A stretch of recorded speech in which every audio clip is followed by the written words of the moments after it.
ASC HLM Maristes tàmm na jour yi mag yi mun naa ne boo xoolee durant 4 ans yu mujj nii wala 5 ans ASC HLM Maristes minimum dina yegg si dernier carré bi donc mun naa ne du pression si ñun d'autant plus on a des joueurs yoo xamante ne am nañ expérience bon loolu moo ñuy gën a aider quoi waaw man moom gisuma ne am na pression franchement parce que joueurs yi boo xoolee ils sont à l'aise ils s'entraînent bien ñu ngi préparé final bi daal comme ni mu waree franchement awma ci benn pression man ak samay joueurs yëpp comme ñun ñooy tenant du titre dañuy bëgg a conserver suñu titre bon xam naa nag du yomb ndax képp aussi seetaanuma leen match yu bëri seetaan naa seen demi-finale ñoom ak Walidane mais j'ai vu que c'est une équipe boo xamante ni dafay jouer waaw équipe bi jouer la loolu laa wax goos yi nee naa leen dinañ jouer final bu neex waaw ndax équipe bi ma gis day jouer te ñun tam dañuy jouer bon soo amee ñaari équipe yi nga xamante ne dañuy jouer ma laa dinañ am final bu neex quoi franchement te incha allah HLM Maristes dina confirmer li mu defoon daaw ci kàttanu yàlla. Comme c'est pas un quartier aussi populaire que yeneen quartier yi peut-être ñun on le fait avec les moyens du bord peut-être terrain bi fii xaw na calme tuuti mais dans les rues gars yi ñu ngi coloré bleu et blanc bi ñu ngi takk ay drapeaux ñu ngi voilà ñu ngi nettoyer koñ bi ñu ngi créer ay t-shirts un peu d'animation aussi voilà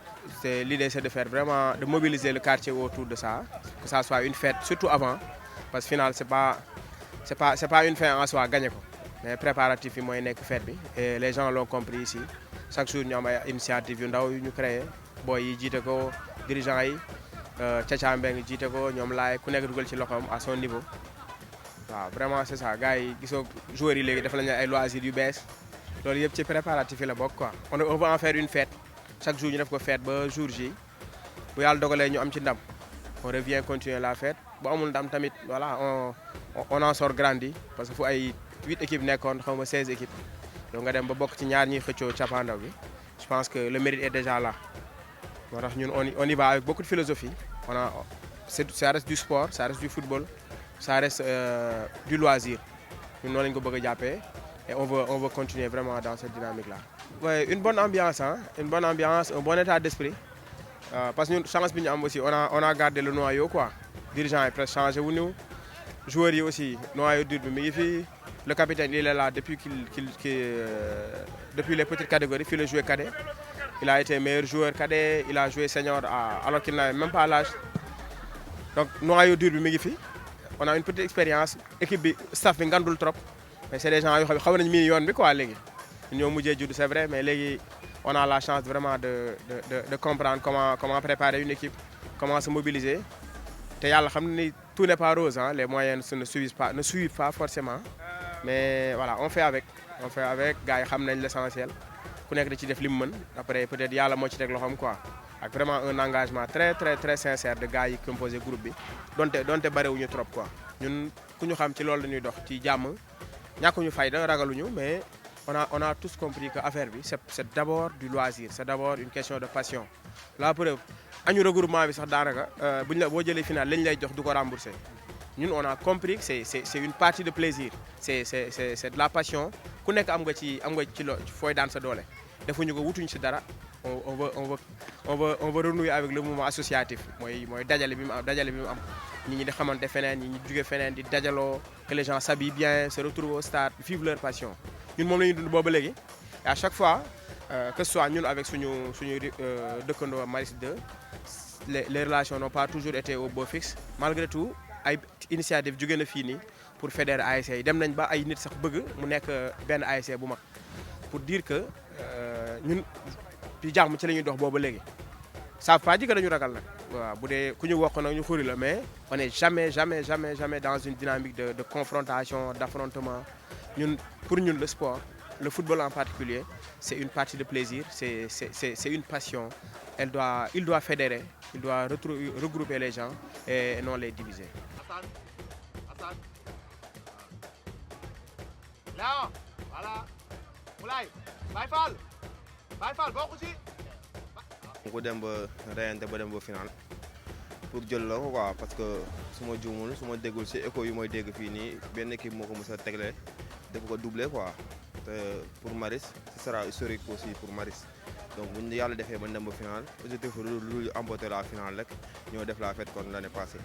waaw adversaire équipe mooy équipe boo xam ni bu robuste parce que am nañ opposition seetaan naa leen maintes fois bon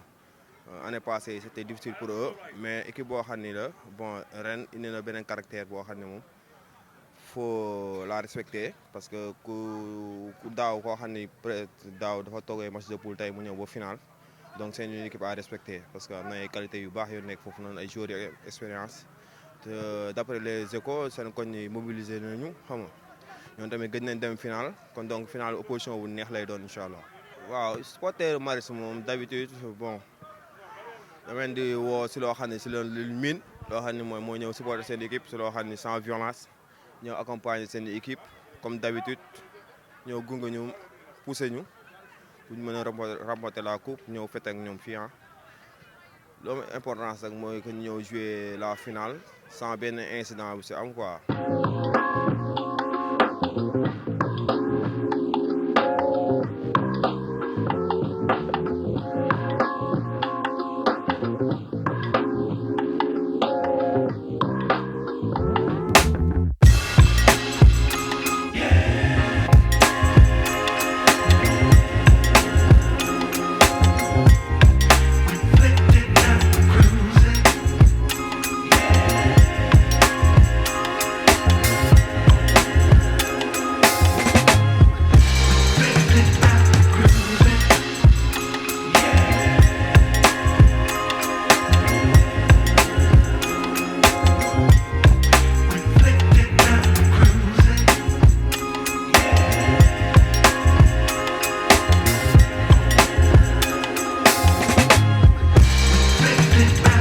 def nii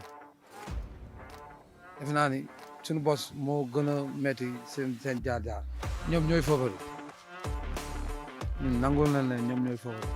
ñun ñooy outsider mais le jour du match détermination bi foofu la quoi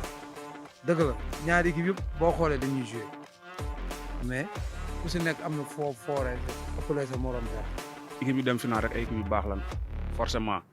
parce que final moom fële lépp mën a yem waaw am na ñoo xam ne dañ débuté woon ak ay équipe dem phase de poule jóge fa dem quart de finale dem demi finale kon instant bii nii équipe bu ndaw wala nangam amatu fa favori nag mën na am si benn côté parce que li ñuy expliqué daaw moom mooy tenant du titre te boobu ba léegi mi ngi fi loolu dañ ko koy nangul mais ñun avant ñu agsi fii comme ni ko coach su waxee sànq avant ñu agsi fii dafa am si yoon yu ñu jaar ñun xamoon nañ si yan yoon lañ war a tegu maanaam dañ ñëwoon maanaam ba ñu yëkkati suñu bopp suufal suñu bopp xam ne équipe bi dafa nekkoon équipe boo xam ne daawul qualifié comprendre dañ nekk si problème étape par étape lañ doon liggéey étape par étape génn phase de poule ñu loog quart de finale demi finale ba ak si tey finale vraiment respecté nañ leen bu baax si la match dañ leen respecté bu baax parce que vraiment c'est une très bonne équipe xam nga ba pare tamit am nañ boobu ba léegi ñoom ñu ngi teew vraiment respecté nañ leen quoi mais man jàpp naa ni képp tamit wane na ay preuve am parce que boo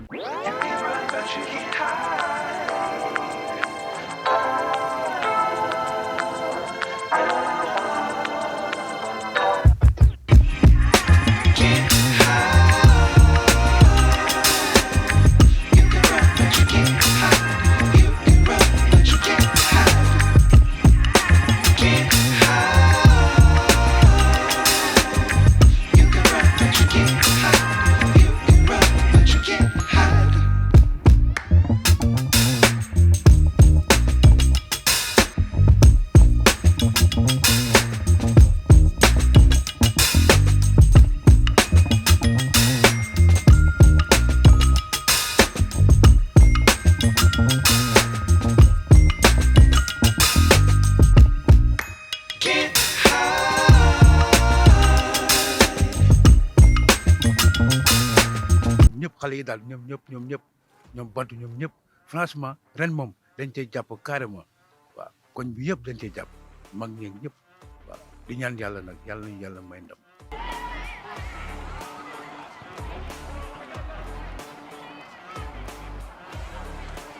match bu technique surtout parce que ñun boo xoolee ñoom dañuy teg bal du jeu ñun tamit dañuy teg bal du jeu kon match bu technique la ñuy xaar match bu physique match boo xam ne amul may dara dañuy daw ci kanam jéem a gañ incha allah xam nga bañ nañ ko ba ne final kon final meilleur fay dem tey instant bi bu ñu tegee carte sur table léegi bu ñu nee HLM Maristes moo gën a meilleur que képp bu ñu xoolee parcours bi tamit dañu ne ASC HLM Maristes moo gën a meilleur équipe te final benn match la waaw dañuy dem ñun comme li ma la wax rek dañuy dem pour jël incha allah bu neexee yàlla gis nga koñ bi depuis mën naa ne 2 semaines wala 3 semaines ñu ngi préparé wu di préparé wu mentalement physiquement pare lépp tey jii ku xool supporters yi ñun ay supporters xale rek la ñu am gis nga te ñoom ñoo gën a pare ñëpp te ñoom lu ñu bëgg mooy jël coupe bi indi ko teg ko ci koñ bi ñu feetu incha allah.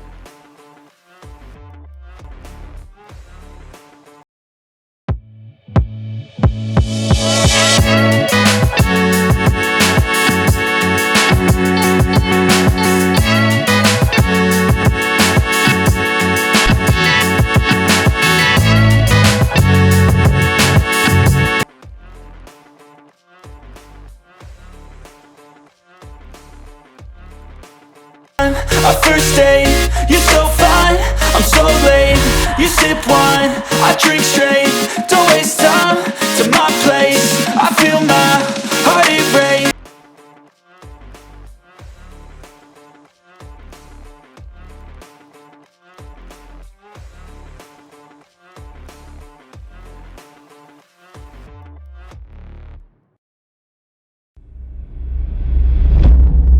Hann TV télé askan bi Hann TV télé askan bi